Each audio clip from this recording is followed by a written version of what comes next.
अस्सलाम वालेकुम नाजरीन, आप देख रहे हैं power politics with Adil Abbasi. Pakistan का सियासी और मुआशी बहरान एक ऐसे पॉइंट पर कन्वर्ट कर चुका है जहां किया गया कोई भी फैसला मुल्क के लिए संगीन असरात का हामिल हो सकता है।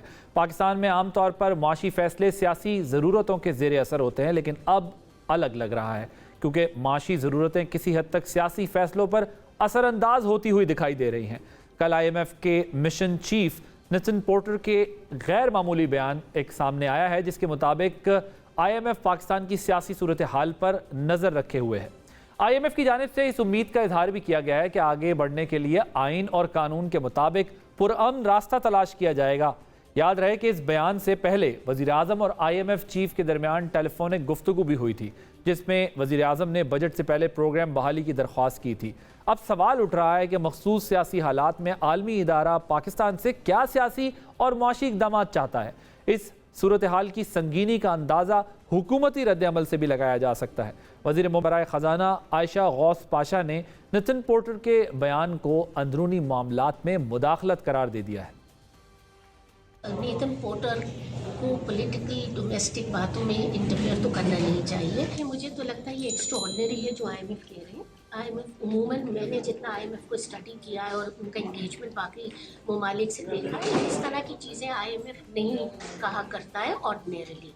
अब अगर उन्होंने कह दिया और आप कह रहे ऑफिशियल स्टेटमेंट भी है तो मेरा तो अपना ख्याल है कि ये एक्स्ट्रा ऑर्डिनरी चीज़ें इस वक्त IMF को भी नहीं डालनी चाहिए। रूल ऑफ लॉ के तहत ही तो हम आगे बढ़ रहे हैं। हम तो खुद कॉन्स्टिट्यूशन को चाहते हैं कि अब डेमोक्रेसी के हम बड़े प्रमोटर हैं।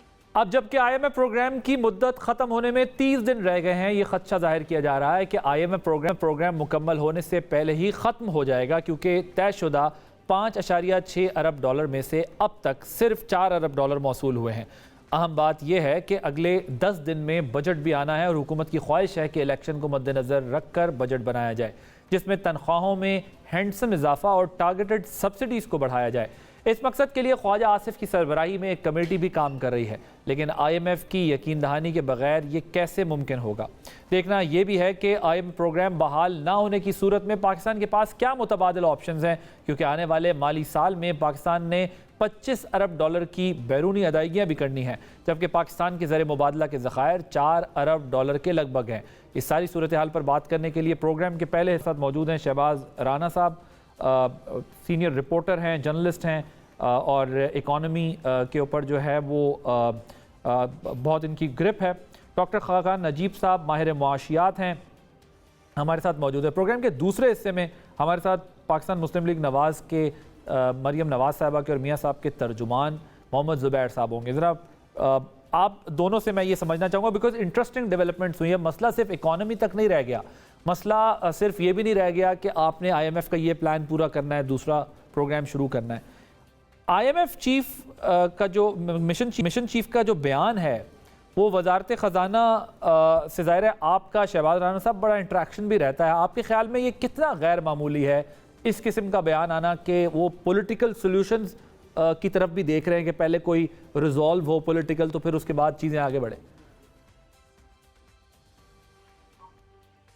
जी बिस्मिल्लाहिर्रहमानिर्रहीम, बहुत शुक्रिया आदिल साहब आपका। देखिए जो सियासी सूरत हाल होती है उसके ऊपर IMF की हमेशा नज़र तो होती है और ये एक नॉर्मल चीज़ होती है क्योंकि जब भी किसी IMF ने जब भी पाकिस्तान के साथ प्रोग्राम करना है उसका आगे चलना, उसके लिए पॉलिटिकल स्टेबिलिटी हो जाए तो वो बहुत अच्छी बात होती है और तमाम मेन स्टेक होल्डर्स की अगर उसको काइंड ऑफ सपोर्ट इम्प्लिसिट या एक्सप्लिसिट मिल जाए तो उसके जो प्रोग्राम की डिलीवरी के जो चांसेस हैं वो बढ़ जाते हैं। तो इट इज़ क्वाइट कॉमन। जो अनयूजुअल है, जो एक्स्ट्रा ऑर्डिनरी चीज़ है, जो आज डॉक्टर आयशा पाशा ने भी कही कि इस तरीके से खुलेआम IMF की तरफ से कमेंट करना कि जो पाकिस्तान की जो सियासी सूरत हाल है वो उम्मीद करते हैं कि वो आइन और कानून की रोशनी में उसको हल कर लिया जाएगा, ये IMF का काम नहीं है।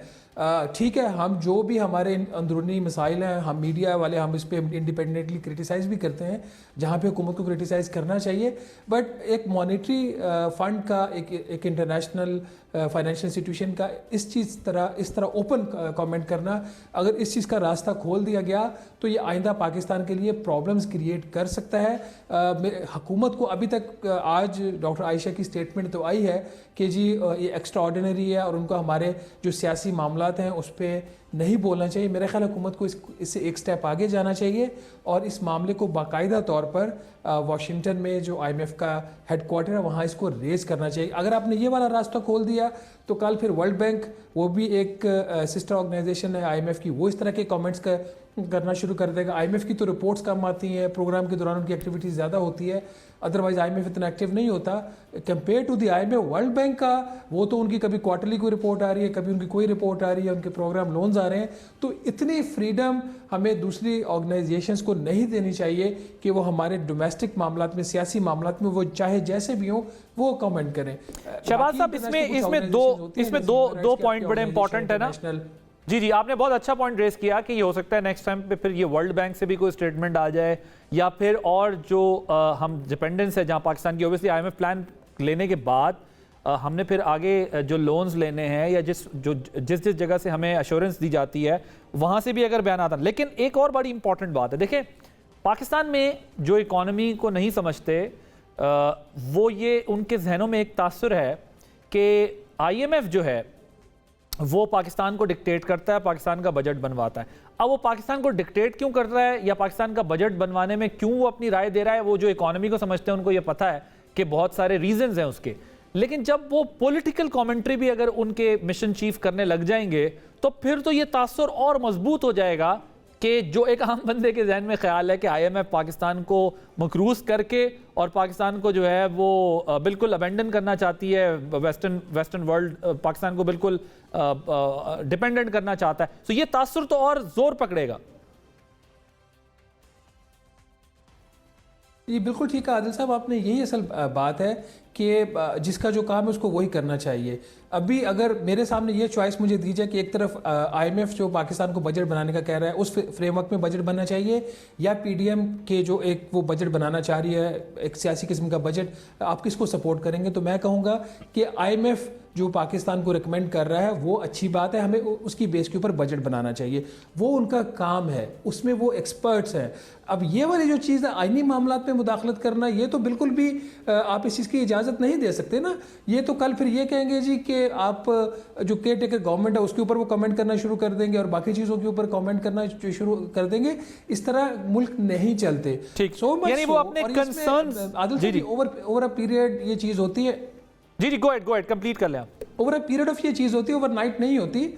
ये देखिए जब वर्ल्ड बैंक, IMF, एशियाई तरक्याती बैंक अपने जो कंट्री रिप्रेजेंटेटिव्स पाकिस्तान में वो लगाते हैं तो वो हमें वहाँ से ही स्टार्ट लेना चाहिए। हमारे माजी में ऐसे वाक़यात हुए हैं कि जो इन ऑर्गेनाइजेशंस के जो नुमाइंदे, लोकल नुमाइंदे यहाँ पे अपॉइंट होते हैं वो बाहर से आते हैं और पाकिस्तान ऑफिस को में आके बैठते हैं। वो तो उन्होंने उनकी जो अपॉइंटमेंट्स हैं वो जिस तरीके से प्रोग्राम्स को भी डील करते रहे उसके ऊपर भी सवालिया निशानात उठते रहे। हम खुद जो क्लोज डोर मीटिंग्स थी हमारी जो होती थी वजारत ख़जाना के हुकाम के साथ इंक्लूडिंग मिनिस्टर्स, तो हम ये कहते थे कि ये वाला जो रिप्रेजेंटेटिव है उसने ये बात की, आपने इसके ऊपर स्टैंड क्यों नहीं लिया? बल्कि माजी में एक दो दफ़ा ऐसा हुआ कि इनकी जो रिपोर्ट्स के अंदर कुछ चीज़ें ऐसी आई जिसके ऊपर हुकूमत हमने रिपोर्ट किया, वजारत ख़जाना ने उसको टेकअप किया और वो मामला जो है वो रिजॉल्व हुआ। तो अभी भी मेरा ख्याल है कि हुकूमत पाकिस्तान को इस चीज़ को लाइट नहीं लेना चाहिए। मेरे ख्याल में उनको इसके ऊपर बाकायदा एक प्रोटेस्ट करना चाहिए IMF के साथ। ये एक स्टेटमेंट तो आगे, स्टेटमेंट तक ये काम नहीं रुकना चाहिए, इसे आगे बढ़ना चाहिए। खाकान साहब, we completely understand their concerns regarding political situation, but how do you take it? Like, आपके नज़दीक ये क्या हुआ है? मतलब देखें, मैंने जो सवाल शहबाज साहब के सामने भी रखा, let me rephrase that question, कि एक आम आदमी के जहन में ये तासुर है कि IMF ही पूरा पाकिस्तान चला रहा है। अब IMF जिन टर्म्स पे हमें कहता है ये सब कुछ कर लें, हम समझते हैं कि उसकी रीजंस हैं कि क्यों पाकिस्तान में वो चाहते हैं कि टैक्स इतनी कलेक्शन हो, पाकिस्तान की जो टारगेट्स हैं वो इतने अचीव होने चाहिए, वो अगर वो मार्क्स पूरे, वो चेक्स पूरे नहीं हो रहे होते तो उनके कंसर्न्स समझ आते हैं कि वो पूरी दुनिया में इसी तरह ऑपरेट करते हैं। लेकिन जब उनकी तरफ से ऐसा स्टेटमेंट आ जाए, because you work with them, तो हमें आपसे इसलिए ज़्यादा ये फोकस से पूछना चाहूँगा, ये क्या है? अनयूजुअल है या क्या है? What is your take on? So Adil, good to be on your show.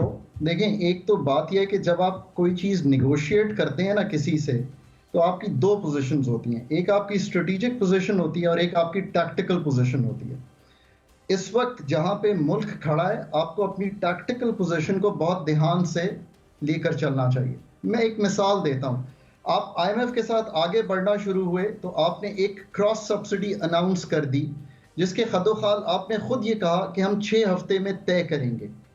I think उस वक्त आईएमएफ ने आपसे डॉक्यूमेंटेशन मांगी जो उनको मांगनी चाहिए थी, आपके प्रोग्राम में एक डिले आ गया। मैं ये कह रहा हूं कि आपको टैक्टिकली समझना है कि $4 अरब के ज़खायर पे खड़े हुए हैं। आईएमएफ के साथ कई वादे बईद आपने किए और उनसे इनहराफ किया। पेट्रोल की सब्सिडी हो, रुपए को पैक करके रखना हो, गैस की कीमत 30 महीने बाद जाकर तब्दील की। सो आप ये भी याद रखिए कि जिनके साथ आप पैसे मांग रहे हैं उनसे आपने बारहा उनके प्रोग्राम में इनहराफ किया। सो एक मिसट्रस्ट क्रिएट हुआ।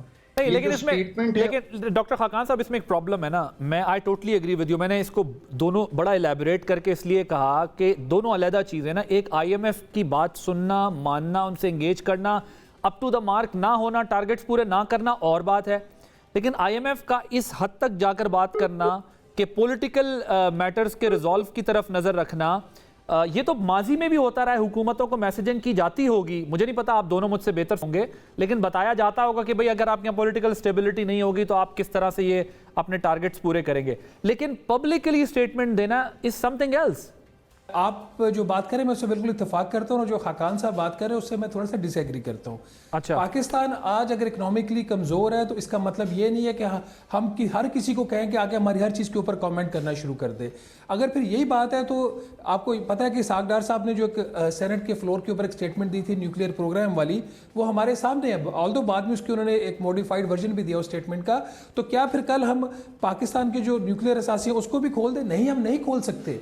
हर कंट्री को अपनी इकोनॉमिक पॉलिसी, अपनी फॉरेन पॉलिसी, अपनी पॉलिटिकल पॉलिसी आपकी जो है उसको आपको सेपरेट रख के डील करना है। जिसका जो काम है उसको उस हद तक आपको इजाज़त देनी है। आपको याद होगा कि जब ये हमारे ताल्लुकात ख़राब हुए थे वेस्ट के साथ 2012 के बाद 11 के बाद ऑनवर्ड्स, फिर एक स्टेज है जब चौधरी निसार अली खान साहब वज़ीर दाखिला थे, तो हमने एक क्रैकडाउन शुरू किया, हमें करना पड़ गया था इंटरनेशनल नॉन गवर्नमेंटल ऑर्गेनाइजेशंस के ऊपर, INGOs के, क्योंकि ठीक है INGOs के ऊपर हमने ज़्यादा किया था। बिल्कुल, NGOs तो लोकल थे, जो इंटरनेशनल ऑर्गेनाइजेशन थे उनके ऊपर ज़्यादा। क्यों? क्योंकि उसमें कुछ ऐसी ऑर्गेनाइजेशंस थी जो अपेरेंटली तो उनका काम सोशल सेक्टर में था या इकोनॉमिक सेक्टर में था, लेकिन वो बिहाइंड द सीन वो कुछ और एक्टिविटीज़ में भी इन्वॉल्व थी। तो फिर हमें हमारे ऊपर से बहुत दबाव आया कि बहुत सारे ममालिक की तरफ से आया कि हम आपको ग्रांट्स ये वाली नहीं देंगे अगर अपने फलां NGO को उसको आपने काम करने की इजाज़त न दी। तो हमने उस दबाव को सस्टेन किया था। देखिए, कोई भी कौम, कोई भी मुल्क कितनी भी कमज़ोर इकोनॉमिक कंडीशन में हो, उसको हर चीज़ के ऊपर कॉम्प्रोमाइज़ नहीं करना चाहिए। इस चीज़ को मैं कभी भी एडवोकेट नहीं करूँगा। माजी में इन्होंने एक, आपको याद होगा जब 2008 का प्रोग्राम हमने IMF से नेगोशिएट किया, साइन किया, उस पर अमल दरामद नहीं हुआ, तो उस वक्त जो पोस्ट प्रोग्राम मॉनिटरिंग एक रिपोर्ट IMF जारी करता है, इंटरनली वो तैयार करते हैं जब कोई प्रोग्राम ख़त्म होता है, उसके अंदर एक रिकमेंडेशन ये थी कि वो बाद में ड्रॉप हो गई थी। वो रिकमेंडेशन ये थी कि आइंदा सदर पाकिस्तान जो है वो उसके गारंटर होंगे IMF के प्रोग्राम की। मैं बात करूँ 2012-13 के। तो क्या हम अपनी सारी जो हमारी जो स्कीम है, जहाँ पे जो head of the parliamentary system में प्राइम मिनिस्टर ऑफ पाकिस्तान है, और जो IMF का एग्रीमेंट होता है उस पर जो साइन करता है वो फाइनेंस मिनिस्टर और governor state bank of Pakistan sign करते हैं, तो क्या हम उसको चेंज कर देते कि क्योंकि हमारी जो इम्प्लीमेंटेशन उस वक्त वीक थी और बहुत सारे फैसले उस वक्त की जो हुकूमत वो नहीं ले पा रही थी, तो हम प्रेसिडेंसी को इख्तियार दे देते? नहीं, हम नहीं दे सकते थे और हुकूमत ने नहीं दिया। तो ऐसी बात नहीं है। IMF के अंदर एक रैशनल वॉइस भी होती है। अगर आप उनको कन्विंस कर सके कि नहीं आपकी ये वाली बात ठीक नहीं है, आप इसको कंसीडर करें, तो वो जरूर कंसीडर करेंगे। ऐसा नहीं होता। तो मेरा ख्याल है कि हुकूमत को इसके ऊपर स्टैंड लेना चाहिए और आपकी जो भी मजबूरियां हैं इसके ऊपर बिल्कुल भी कोई किसी की शक नहीं। तो you think IMF going beyond limit होना या न होना वो तो बात की बात है। डॉक्टर साहब, मेरा पॉइंट ये था कि माजी में भी इससे पहले जब कोई मैसेजिंग की जाती है तो वो क्लोज डोर मैसेजिंग की जाती है कि आपकी इकोनॉमिक कंडीशन ठीक नहीं है, पॉलिटिकल टर्मोइल है, हम आपको इस तरह कर सकते हैं, इस तरह नहीं कर सकते, जो असेसमेंट होती है। But saying it publicly is giving a different vibe. So Adil, अगर आप इतना ट्रस्ट बिल्ड करें in the recipient team and in the IMF team, तो ऐसा ज़रूर हो सकता है। हमने 2013-16 का प्रोग्राम रन किया। मैं उस स्मॉल टीम का पार्ट था जब हम ये रन करते थे। डार साहब भी वजीर ख़जाना थे। स्मूथली ये प्रोग्राम रन होता था। हम पाक हायट दुबई में ये निगोशिएशंस करते थे, हर चीज़ खुलकर बात करते थे। उनका एक बहुत बड़ा ट्रस्ट था। कई मौके ऐसे आए, ये बड़ा मिसपरसेप्शन है पाकिस्तान में आईएमएफ के बारे में, जिसमें मुझे टेबल पर ये भी अगर कहना पड़ता था कि don't worry, we will get it done, have faith in us, तो वो बात भी पूरी होती थी। So what I am trying to explain to you is कि अपनी हालत देखिए। आपने पिछले 12, 14, 18 महीने में आपके ज़र मुबादला के ज़खायर 18 अरब डॉलर पे खड़े हुए थे, आज 4 अरब डॉलर पे खड़े हुए हैं। 3.5, 4 अरब डॉलर की जून की पेमेंट है, अगले 3 माह के पैसे पूरे करना मुश्किल हैं। आईएमएफ का प्रोग्राम कीजिए। आयशा की अगर आप पूरी स्टेटमेंट देखें, मैंने पूरी स्टेटमेंट वीडियो की उनकी सुनी है, उन्होंने 5 मरतबा उसमें रिपीट किया है कि we want to do the fund programme. मुझे इससे बड़ी तकवीयत मिली है और हमें किसी सूरत भी इस वक्त फर्दर उनके साथ मतलब एक टसल क्रिएट करने की बजाय इसको टैक्टिकली डील करना चाहिए। आपने अगर कंप्लेंट करनी है इस इशू की तो कीजिए, इंटरनली कीजिए। आपका एक एग्जीक्यूटिव डायरेक्टर है बोर्ड पे, आप उसके थ्रू कीजिए। आपका एक अगर इस वक्त मुझे नहीं पता वहां पे हमारा कोई डायरेक्टर लेवल का बंदा है, उसके थ्रू कीजिए। बट नेथन पोर्टर के साथ इसको जो भी मसाइल रह गए हैं, ये 3 नवंबर से आज तक का जो डिले है, it is cost the economy को बंद किया हुआ है। मुझे इस वक्त डिफॉल्ट से ज्यादा एक क्लोज्ड इकोनॉमी को देखना है और उसको खोलना है। So tactically let's move with the fund if we can. अगर नहीं कर सकते, लेकिन इसमें एक प्रॉब्लम है ना सर, अब इसमें एक प्रॉब्लम है। देखिए, ये जो आप बात कर रहे हैं सही है, टेक्निकली ये बात ठीक है कि आईएमएफ, पाकिस्तान को आईएमएफ की जरूरत है, आईएमएफ के बगैर पाकिस्तान के सारे प्लान्स पेंडिंग में हैं।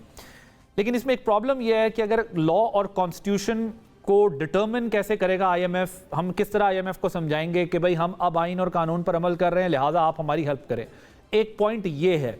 दूसरा पॉइंट ये है कि जब आपके मेरे पास कई वजीर आए हैं अभी, या एमएनएज आ रहे हैं गवर्नमेंट के, जो कह रहे हैं हमारी ज़ाती राय है। वो ये नहीं कह रहे कि ये हम गवर्नमेंट की राय आपसे शेयर कर रहे हैं, लेकिन मिनिस्टर्स ने भी आकर ये कहा कि हमें ऐसा लगता है हमारी ज़ाती राय में कि शायद अमेरिका के दबाव में आईएमएफ ऐसा कर रहा है, क्योंकि वरना हमने तो सारी कंडीशंस पूरी कर दी हैं, फिर हमारे साथ इस किस्म का ट्रीटमेंट क्यों है, कुछ समझ नहीं आता। फिर अगर आप डार साहब का बयान देखें, जब भी उन्होंने इंटरव्यू दिया सलीम साफ़ी साहब को, उसमें उन्होंने कहा कि ये तो बड़ी शर्म की बात होगी अगर हमें किस्त ना दी जाए। इसी तरह आयशा गौस पाशा साहब ने भी जो बात की है, उन्होंने कहा हमारे इंटरनल मैटर्स के अंदर तो ये तो इनका मैंडेट नहीं है, वो तो इस पर नहीं बात कर सकते। सो इट शोज़ के वो भी ये समझ रहे हैं कि यार अब टू मच हो रहा है। और मैं ज़रा इस पर बात करूंगा ब्रेक के बाद आप लोगों से कि फिर क्या हमारे पास कोई रिप्लाई है, कोई सब्स्टिट्यूट है जिसकी वजह से, वरना तो फिर हमें बिल्कुल ही चुप रहना चाहिए, उनकी बात मान लेना चाहिए। Quick response doctor Khaqan Najeeb sahab, then I have to take a break. जो इकोनॉमिक टर्म्स में उनसे एग्री हुआ है, जिसमें हमने डॉलर फाइनेंसिंग पूरी करनी है, हमने रुपए को पेग नहीं करना डॉलर के साथ और ओपन मार्केट, और इसका 10 से 11% का फर्क है जो 1.5-2% होता था। और तीसरा, हमने एक फिजिकली रिस्पॉन्सिबल बजट पाकिस्तान का बनाना है, फंड खुद ऑनलाइन आ जाएगा। आप पहले ये 3 काम कीजिए, जब आप ये 3 काम कर लेंगे तो फिर पॉलिटिकल उस पर अगर कोई डिस्कशन होनी है। There are levels of dealing with the IMF, technical, policy, then the board level, फिर इकोनॉमिक डिप्लोमेसी कीजिए। So let's first sort the technical level, जो पाकिस्तान सॉर्ट नहीं कर पा रहा, पर आप मानने को ये तैयार नहीं है कि वो सॉर्ट नहीं हो रहा। सो लेट्स एग्री कि पहले हमें उसको सॉर्ट करना है। आपकी 3 अरब डॉलर आपने फाइनेंसिंग अरेंज किया है, वो 6 अरब कह रहे हैं। वो 6 अरब इसलिए कह रहे हैं कि वो कहते हैं कि आप इकोनॉमी को ओपन करेंगे तो आपका करंट अकाउंट बढ़ना शुरू होगा। वो आपको ये भी कह रहे हैं कि अगर आप कोई इलेक्टोरल साइकिल की सर्टेनिटी आ जाएगी तो हम ये डिटरमिन कर सकते हैं कि जून के बाद वक्त कैसे गुजारना है आपने। आखिर वो 3 माह तो गुजरने हैं ना। अगर 17 अगस्त को ये हुकूमत खत्म होती है और एक नई केयर टेकर सेटअप आता है तो पहला क्वार्टर कैसे गुजरेगा। Fair enough. तो ये आपके ख्याल में ये उन्हें एश्योरेंस चाहिए कि एक ऐसी गवर्नमेंट हो कि जो प्लान्स वो कंटिन्यू करना चाहता है पाकिस्तान, उनके साथ वो उनको इम्प्लीमेंट कर सके। Is that what you say? Sure. Let me take a break है। ब्रेक के बाद पे करेंगे कौन सी शराइत हैं जो पूरी नहीं की हैं। 3-4 पॉइंट्स हमारे सामने वो आ रहे हैं। शहबाज राना साहब रिपोर्ट भी करते हैं, बड़ी एक्सक्लूसिव इंफॉर्मेशन भी होती है इनके पास रिगार्डिंग इकोनॉमी। तो ब्रेक के बाद इस पर बात करेंगे आफ्टर दिस ब्रेक।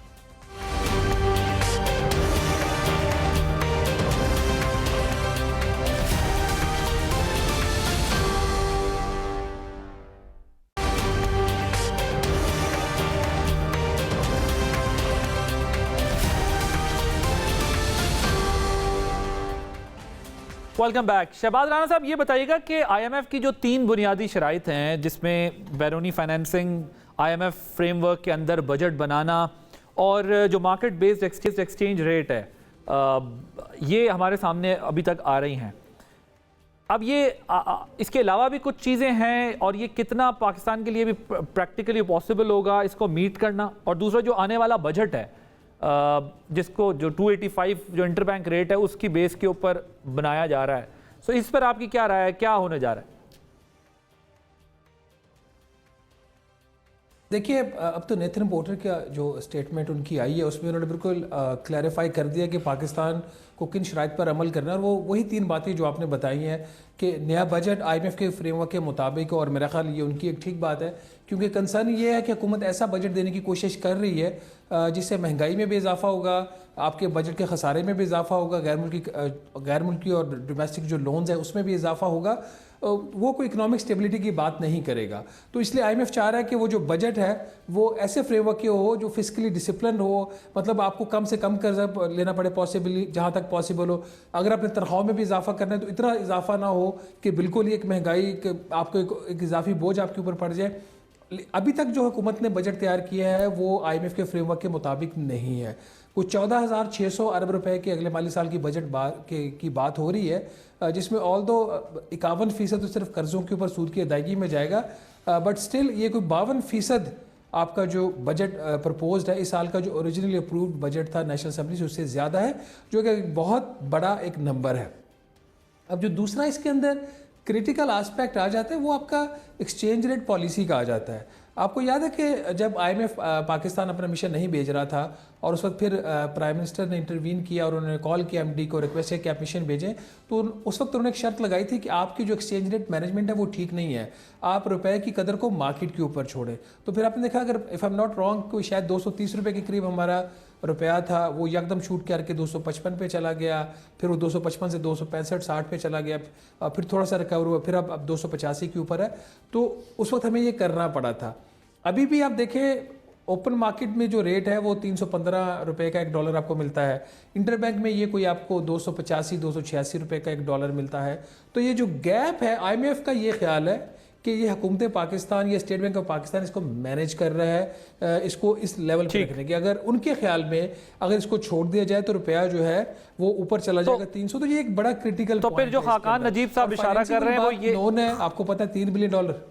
जो खाकान साहब फिर बात कर रहे हैं वो यही तो बात कर रहे हैं कि जब हम कोई भी कमिटमेंट उनसे मीट ही नहीं कर रहे, जो कमिटमेंट्स की हुई थी या जो चैलेंजेस हैं हमारे सामने, तो इस वजह से भी हमें फिर ये प्रॉब्लम फेस करनी पड़े। मैं दोबारा आपके पास आऊँगा, लेकिन मैं ज़रा डॉक्टर साहब से भी पूछ लूँ। डॉक्टर साहब, ये बजट में क्या होगा, कैसे ये रिलीफ देंगे? ये रिलीफ देंगे तो IMF में कैसे कंटिन्यू रहेंगे? और ज़रा इस, क्योंकि टाइम थोड़ा कम है, इसके साथ एक एडिशनल जवाब भी मुझे दे दीजिएगा कि ये जो आयशा गौस पाशा साहिबा हैं और जो डार साहब बयानात दे रहे हैं, उससे ये लग तो रहा है कि उनके पास भी कोई ना कोई आसरा ज़रूर होगा, जो वो IMF को बावजूद इसके कि कोई चैलेंज भी हम मीट नहीं कर पा रहे और फिर भी जो है वो मतलब कोई चैलेंज तो नहीं, मतलब जो चैलेंजेस इस वक्त हैं वो हम मीट नहीं कर पा रहे, तो उसके बावजूद भी वो जवाब दे रहे हैं कि हमें कोई और आसरा भी, हमारे पास कोई रिप्लेसमेंट भी IMF की।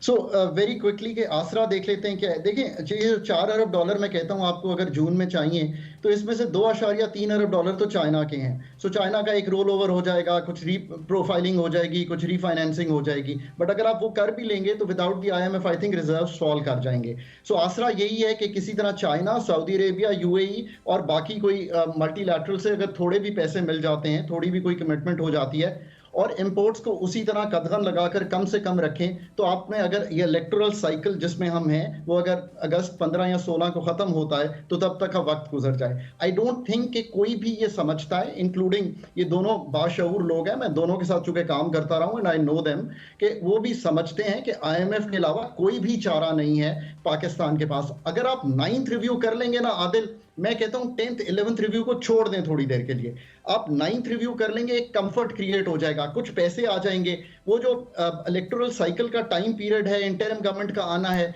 वो फिर इस टाइम से गुजर जाएगा and then you should be looking at another programme. यही है इसका इस वक्त आउटकम। अब इन दोनों में से क्या होता है, लेट्स सी। आई थिंक हुकूमत सिंसियर है कि वो करना चाहती है, I hope they can move on it on the budget side and let's do a program on the budget so that we can get in detail। देखिए best relief क्या है बजट की? बेस्ट रिलीफ ये है कि 7-7.5% का पिछले 3 साल से आप रन कर रहे हैं फिजिकल का खसारा, यानी कि जो कमाया और जो खर्च किया उसका जो डेफिसिट है वो 7-7.5% ऑफ जीडीपी है। इसको नीचे लाइए, कुछ एक्सपेंडिचर कट कीजिए, कुछ नए टैक्सेस रिटेल पे, होलसेल पे, इस पे लगाइए, ये जो आपकी रियल एस्टेट है, कुछ एक्सपेंडिचर्स को संभालिए। अब रिलीफ क्या देनी है? पहले ही आपने रिलीफ दे दी। जब आप ऐसा बजट बनाएंगे, खर्चे कम करेंगे, डेफिसिट कम करेंगे, इन्फ्लेशन नीचे आएगी। सबसे बड़ा रिलीफ यही होगा।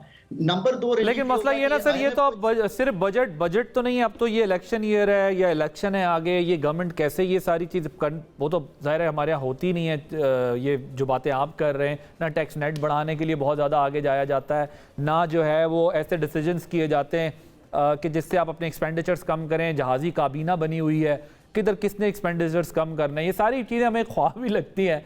लेकिन towards the very end, Shahbaz Rana साहब ज़रा मुझे ये बताएं कि जिस तरह अभी खाकान साहब भी कह रहे हैं कि आपको ये चीज़ें सब करनी होंगी, हम सब जानते हैं स्ट्रक्चरल रिफॉर्म्स के बगैर ये कुछ भी नहीं होना, तो फिर ये क्या होगा? क्योंकि हुकूमत तो देगी इलेक्शन बजट, क्योंकि वो इतने बेवकूफ़ तो नहीं है कि पूरा साल बेइज्जत होते रहें, उन पर क्रिटिसिज्म होता रहा है और आखिरी साल में वो लेटर एंड स्पिरिट में अमल करके IMF पे और अपना ये जो आखिरी बचा कुचा कैपिटल है वो भी ख़त्म करके घर चले जाएं। 1 मिनट प्लीज शहबाज साहब। देखिए, चीज़ें बड़ी वाजे हैं जी, चीज़ें बहुत वाजे हैं, बावजूद इसके कि प्राइम मिनिस्टर ऑफ पाकिस्तान ने कॉल किया, IMF की MD ने कहा कि ठीक है, हम आपकी बात सुनने को तैयार हैं। अभी भी कोई ये हतमी बात नहीं है कि जो आपका नौवां रिव्यू है वो कंप्लीट हो जाएगा। बात वही है, $3.7 अरब वापस करना है, $4 अरब के रिजर्व्स हैं। चीन अगर रोल ओवर कर देता है तो आप यहाँ से क्रॉस कर जाएंगे। अगर यहाँ से वक्ती तौर पर बैकअप है हमारे पास कोई, और 12 अगस्त को हुकूमत बैकअप है तो सारा बोझ कोई बैकअप है अगर IMF का मामला खराब होता है? मेरा ख्याल है कि ऐसा अभी इनके पास कोई बैकअप नहीं है, कोई बैकअप नहीं है। मेरा ख्याल अभी ये सिर्फ हमारे वो पंजाबी में कहते हैं डंग टपाओ अप्रोच चल रही है।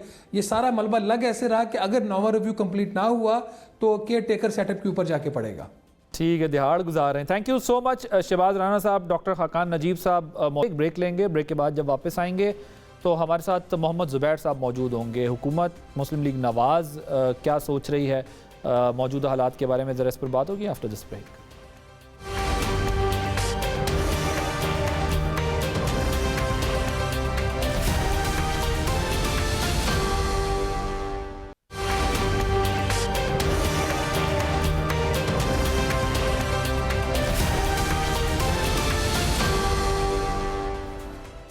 Welcome back. नून लीग के लिए सबसे बड़ा चैलेंज मुआशी सूरत हाल बनी हुई है। अवामी एतमाद बहाल करने के लिए फौरी रिलीफ का बंदोबस्त करना है जो IMF की रजामंदी से मशरूत है। इस हवाले से कल वज़ीर आज़म ने IMF के सरबरा से भी बात की है, लेकिन आज IMF की जानिब से जारी होने वाला बयान गैर मामूली अहमियत का हामिल है। अखबार ट्रिब्यून के मुताबिक पाकिस्तान में IMF मिशन के चीफ ने कहा है कि हम हालिया सियासी पेशरफ्त को नोट कर रहे हैं और जबकि हम मुल्की सियासत पर तबसरा नहीं करते, लेकिन उम्मीद करते हैं कि आगे बढ़ने के लिए आइन और कानून के मुताबिक पुरअमन रास्ता तलाश किया जाएगा। इसके साथ साथ IMF ने 3 शराइत भी रखी हैं, जिनमें गैर मुल्की कर्जों का बंदोबस्त करना, IMF फ्रेमवर्क के मुताबिक बजट की मंजूरी और फाल फॉरेन एक्सचेंज मार्केट शामिल है। लेकिन दूसरी तरफ वजीर खजाना इसाक डार ने एक बार फिर IMF को तनकीद का निशाना बनाया और कहा कि इस पॉइंट पर नवा रिव्यू ना होना तो IMF के लिए शर्म की बात होगी। अभी हम उस पॉइंट पे हैं कि ये बहुत ही बायस होगा, उनके लिए भी बहुत ही शर्म की बात होगी कि अगर अब भी नॉर्मल रिव्यू ना, क्योंकि ये हमने जो कुछ कर दिया और हमारा नॉर्मल रिव्यू बिल्कुल स्ट्रेट है। मेरा ख्याल है कि बजट के प्रोसेस के दौरान बोर्ड मीटिंग को 2 लेवल है, स्टाफ लेवल लेकिन मेरा ख्याल हो जाना चाहिए। उन्होंने हमसे कुछ चीजें मांगी हैं दोबारा, हालांकि ये नॉर्मल रिव्यू अगर नवंबर में होता तो वो चीजें मांगने वाली नहीं थी, हम वो भी देने के लिए तैयार है कि जी बजट की डिटेल हमें दे दें, चले वो भी दे देते हैं, लेकिन ये हमारी अंडरस्टैंडिंग है नॉर्मल रिव्यू वो करेंगे। इन सियासी और मुआशी चैलेंजेस से निपटने के लिए नून लीग के पास क्या रोड मैप है, इस पर बात करने के लिए हमारे साथ मौजूद हैं मोहम्मद ज़ुबैर साहब, तर्जुमान हैं मरियम नवाज साहिबा के, नवाज शरीफ साहब के। Thank you very much for joining us. Zubair साहब ज़रा ये बताइएगा कि पहले ज़रा सियासी सूरत हाल पर बात करते हैं, फिर इससे जुड़ी हुई जो मुआशी मामलात हैं उस पर बात करेंगे।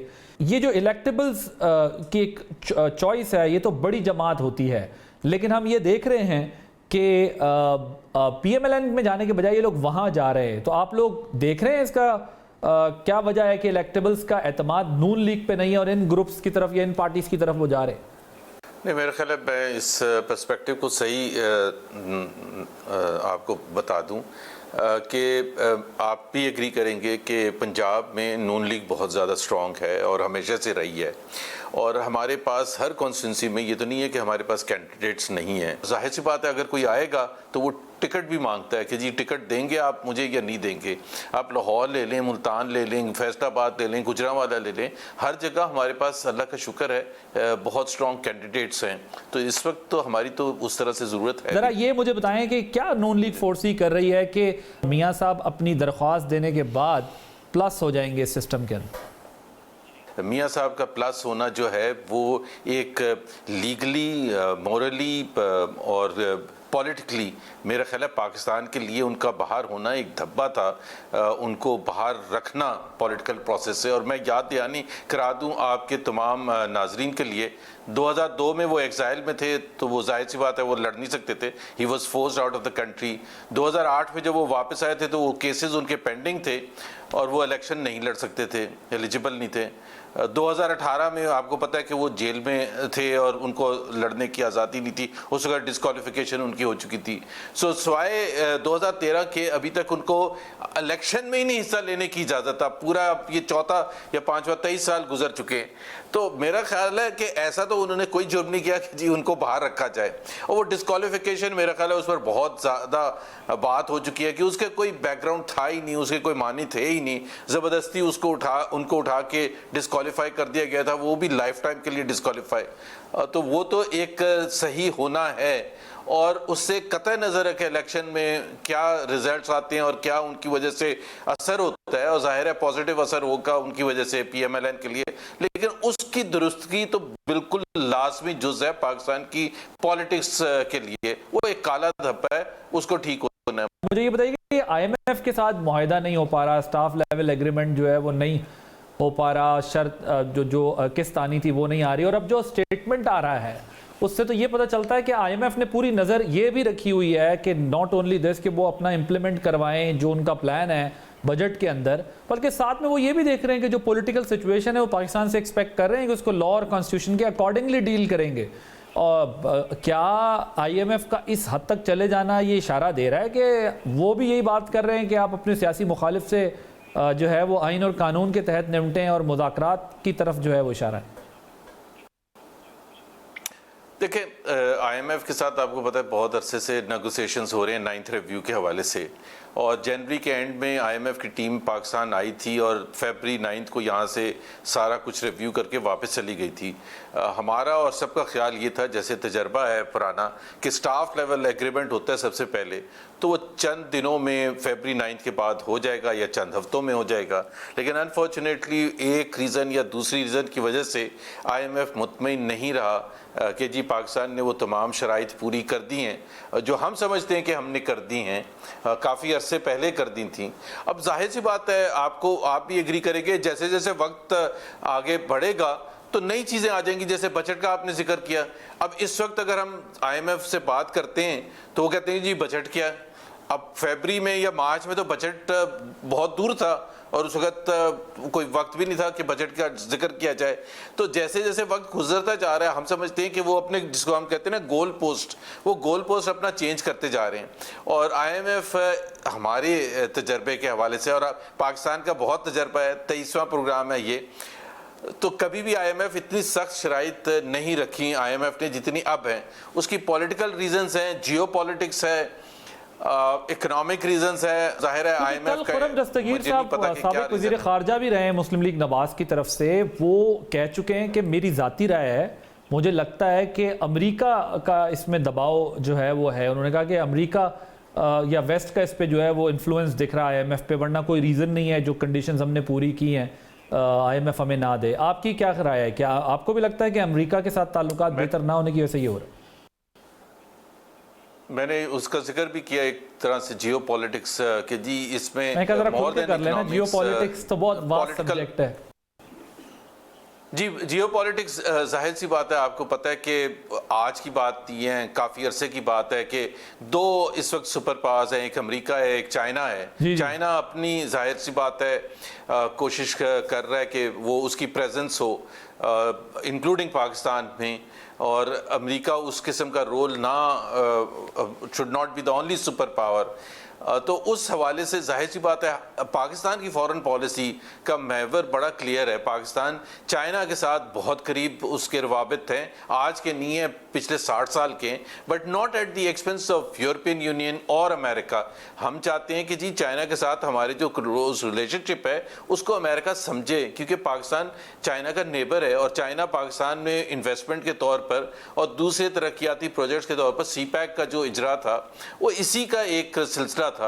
अब जाहिर सी बात है पाकिस्तान बेनिफिट कर रहा था CPEC की वजह से, और आइंदा भी चाइना के इकोनॉमिक सुपर पावर बनने से पाकिस्तान को डायरेक्टली फायदा है, बिकॉज पाकिस्तान एक नेबर है और पाकिस्तान के साथ उसके ख्यालात भी मिलते हैं, वर्ल्ड व्यू भी मिलता है ज़्यादा एज कम्पेयर टू अमेरिका। तो जुबैर साहब ये बताएं, वैसे मैं आपके एक्सपीरियंस से समझना चाहता हूँ ये बात कि अब आपने थोड़ा सा वजाहत कर दी, ज़ाहिर है ये बहुत बड़ा एक लेंथी सब्जेक्ट है, आपको फॉरेन पॉलिसी फिर डिप्लोमेटिक रिलेशनशिप्स हर चीज़ को देखना पड़ता है, बायलैटरल रिलेशनशिप को देखना पड़ता है। अगर IMF का एग्रीमेंट हमारा नहीं होता तो जो डार साहब जिस टोन में बात कर रहे हैं, तो क्या हमें चाइना रेस्क्यू कर सकता है इन हालात से? क्योंकि फिर जाहिर है जो इंटरनेशनल फंडिंग होनी है या हमने डेट सर्विसिंग का जो हमारे पास हमने चैलेंजेस हैं, या जो हमने फॉरेन एड लेनी है, जो कुछ भी प्रोजेक्ट्स हैं वो तो IMF से इंटरलिंक्ड हैं। अगर IMF का हमारा मुआहदा नहीं होता ड्यू टू एनी रीज़न, तो क्या चाइना हमें इसमें रेस्क्यू कर सकता है, निकाल सकता है पाकिस्तान को इस इकोनॉमिक कंडीशन से, जहां हमने 10 माह में $2 अरब की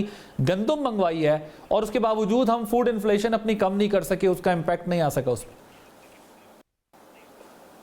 देखें, चाहे IMF के साथ एग्रीमेंट हो और अल्लाह करे हो जाए और बहुत जल्द हो या ना हो, दोनों सूरत में चाइना सबसे इम्पोर्टेंट पार्टनर है हमारा इकोनॉमिक, हमारे जो भी मुश्किलात हैं उसको पूरा करने के लिए।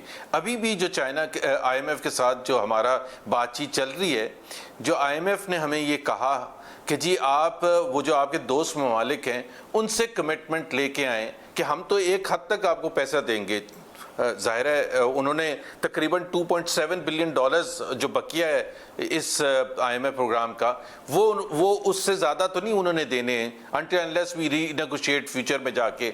लेकिन पाकिस्तान की जो फॉरेन रिजर्व्स वगैरह के हवाले से जो नीड्स हैं वो तो उससे बहुत ज़्यादा हैं, तो उसमें दोस्त ममालिक का बहुत कंट्रीब्यूशन होना ज़रूरी है, और उसमें चाइना सर फहरिस्त है। सो अभी भी हम जो डिपेंड कर रहे हैं कि चाइना के तकरीबन $2 बिलियन का रोल ओवर, विच मीन्स के हमारी जो $2 बिलियन तक की जो नीड्स हैं रिजर्व्स की, वो चाइना अभी इमीडिएट फ्यूचर में हमारी इंशाल्लाह ताला वो करेगा, जिसकी वजह से हमारे ऊपर थोड़ा सा बोझ कम होगा। लेकिन अगर IMF नहीं आता, जो आपका असल क्वेश्चन है, तो वो तो पाकिस्तान के लिए बहुत ज़्यादा मुश्किलात पैदा होंगी, और पाकिस्तान का मतलब किस तरह से हम बाहर निकलेंगे वो तो जाहिर है देखना पड़ेगा। बट वन कैन इजीली से कि वो सिचुएशन पाकिस्तान के लिए सही नहीं होगी। यानी अगर चाइना मुकम्मल भी पाकिस्तान के जो इकोनॉमिक इश्यूज हैं उनको एड्रेस करने की कोशिश करे, जो कि उनका फॉर्मूला ज़रा डिफरेंट है, गवर्नेंस का मॉडल और उनका इन्वेस्टमेंट का मॉडल डिफरेंट है, लेकिन अगर वो हम ये समझें अगर 50% भी केटर कर ले पाकिस्तान के इकोनॉमिक इश्यूज को, तो भी IMF के बगैर हमारा चलना मुश्किल होगा वेस्टर्न वर्ल्ड के साथ। देखें ना, वो तो बड़ा सिंपल सा है, मैं उसकी वजाहत कर दूं कि पाकिस्तान ने जो अपने रिजर्व्स को ऊपर लेके जाना होता है उसके लिए बहुत से तरीके होते हैं, सिर्फ दोस्त ममालिक या IMF नहीं होता, उसमें जो ग्लोबल फाइनेंशियल इंस्टीट्यूशंस हैं आप उनसे भी लोन लेते हैं, आप बॉन्ड्स भी रेज करते हैं, आप ग्लोबल प्राइवेटाइजेशन ट्रांजैक्शंस भी करते हैं। None of that is possible without IMF on board. Sir लेकिन डार साहब अगर आप पिछला बजट देखेंगे, लेकिन फिर जब जुबैर साहब डार साहब जब इस तरह कह रहे हैं, उनको शर्म आनी चाहिए, उनको एहसास होना चाहिए, आई डोंट केयर, तो फिर अगर इस तरह तो फिर शायद मना ना सके हम उन्हें। मुझे नहीं पता कि वो उन्होंने ये जो आप कह रहे हैं शर्म वाला लफ्ज़ कब इस्तेमाल किया। हाँ, पिछले साल जब अक्टूबर में या दिसंबर में उन्होंने IMF के हवाले से सख्त लहजा था उनका, और उसके बाद जाहिर सी बात है एक फाइनेंस मिनिस्टर किस दबाव में है ये तो आप इसाक डार से ही पूछ सकते हैं। लेकिन सर साथ में मुल्क भी दबाव में आ गया ना उस बयान के बाद, पैसे ले सकते हैं। इस बयान के बाद तो फिर मुल्क भी दबाव में आ गया, तो फाइनेंस मिनिस्टर का दबाव क्या होता है, तो पूरा मुल्क ही दबाव में आ गया। बहरहाल हर एक का अपना अंदाज होता है नेगोशिएट करने का। कोई समझता है सख्त लहजे से बात करनी चाहिए, कोई समझता है कि नरम लहजे से करनी चाहिए। तो मैं तो दूसरे उसमें ग्रुप में शामिल हूँ जो नरम लहजे में बात करके अच्छी तरह से नेगोशिएट करके चीज़ों को आगे लेके। नरम लहजे से याद आया, ये मिफ्ता इस्माइल साहब कहते हैं जहां शाहिद साहब जाएंगे वहां मैं जाऊंगा। शाहिद साहब कहां जा रहे हैं, किस पार्टी में जा रहे हैं?